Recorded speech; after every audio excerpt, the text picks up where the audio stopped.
Olá pessoal, bem-vindos de volta ao nosso canal e ao nosso desafio das súmulas.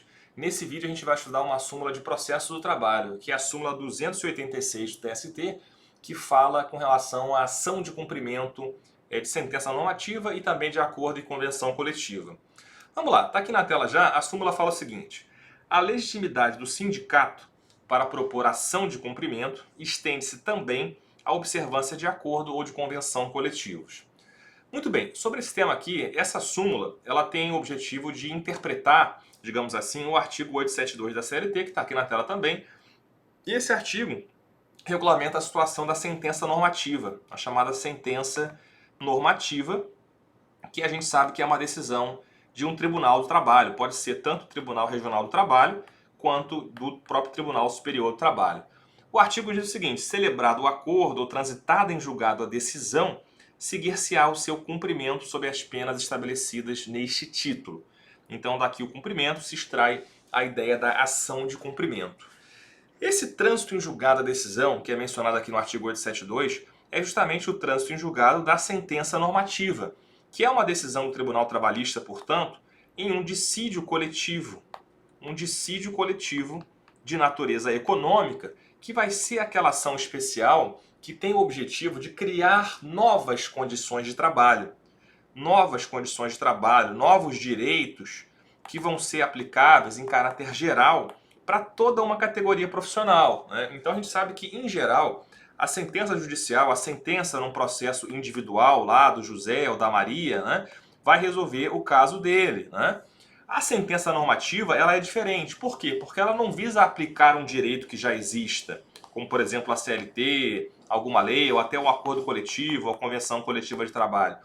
A sentença normativa ela tem o objetivo, na verdade, de criar novas condições de trabalho, estabelecer um reajuste para aquela categoria, estabelecer, por exemplo, um plano de saúde, estabelecer algum benefício, enfim, que não esteja previsto em lei, né? Ou algo a mais do que a lei já prevê.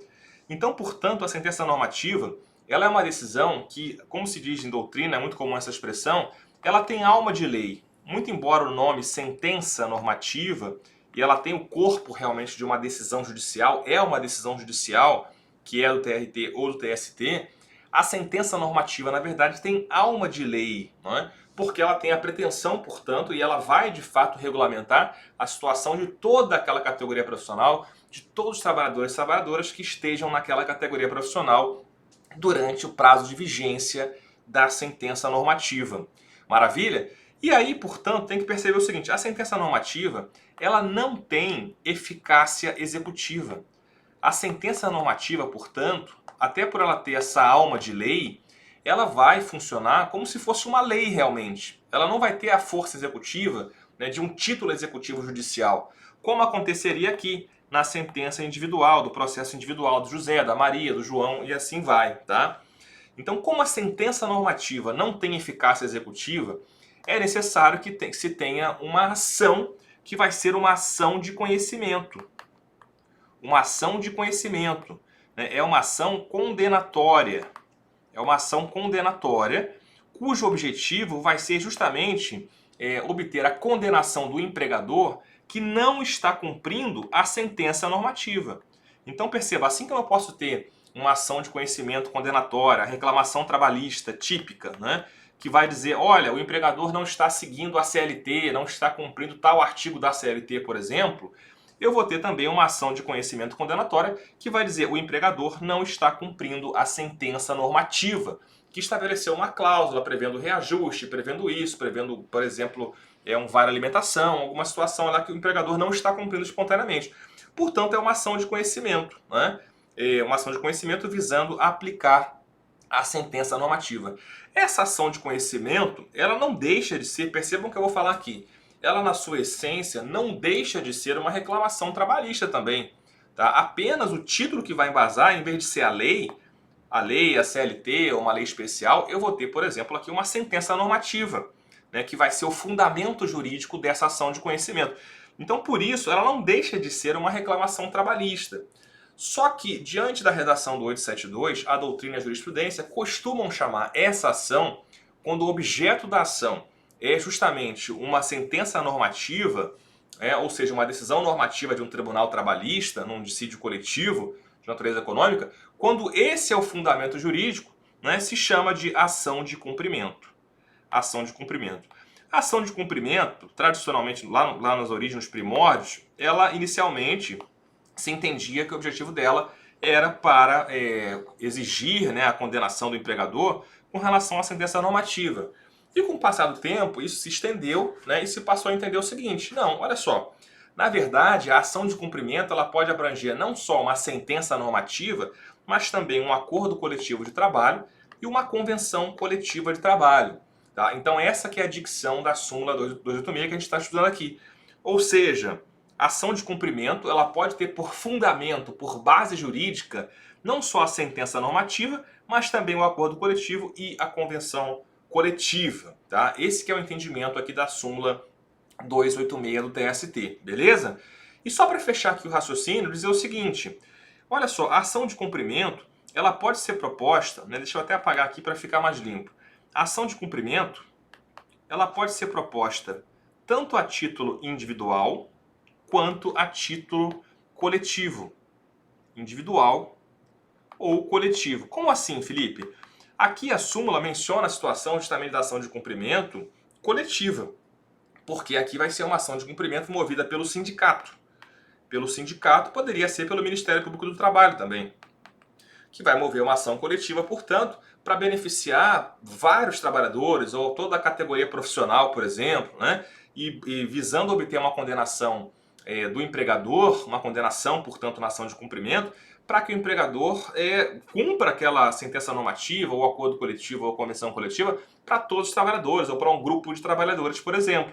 Tá? Ação de cumprimento, portanto, coletiva. É possível, é a situação da súmula. Mas a ação de cumprimento também pode ser proposta a título individual. Isso quer dizer que cada trabalhador, cada trabalhadora que faz parte daquela categoria profissional que é beneficiada pela sentença normativa, pelo acordo coletivo ou pela convenção coletiva, cada profissional dessa categoria pode ajuizar sua própria ação individual de cumprimento.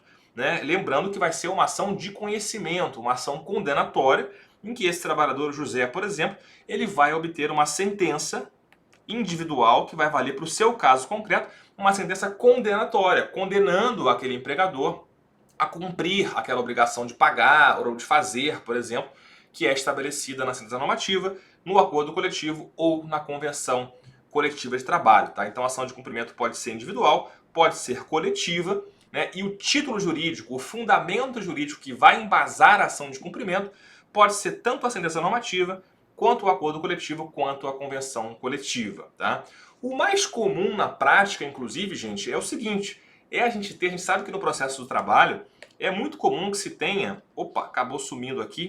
Deixa eu voltar aqui para a tela. O mais comum é que se tenha no processo do trabalho a chamada cumulação de pedidos. Ou seja, a petição inicial trabalhista ela vem com vários pedidos, às vezes com 5, 6, 7, 8 pedidos. E o mais comum é que se tenha algum ou alguns pedidos formulados com base em norma coletiva, num acordo coletivo, numa convenção coletiva, ou até em sentença normativa, que é uma situação menos comum hoje em dia, mas que pode acontecer. Tá? Um pedido vai ser assim e outro pedido vai se basear na própria CLT ou em alguma outra lei. Né? Então, o fundamento jurídico diferente para cada um dos pedidos é o mais comum. Tá? Então, aqui, se eu quisesse ser, digamos assim, purista, eu diria: a gente tem uma acumulação, nesse caso, de uma ação de cumprimento, na parte em que o fundamento jurídico é esse daqui, o acordo coletivo, a convenção, a sentença normativa, e eu vou ter uma reclamação trabalhista típica aqui com relação aos outros pedidos. Seria isso, né? Mas como eu falei aqui, na prática, essa diferença, né, é importante para a ação coletiva, porque quando eu tenho uma ação de cumprimento coletiva, essa vai ser uma ação cujo regramento vai ser o regramento da ação civil pública.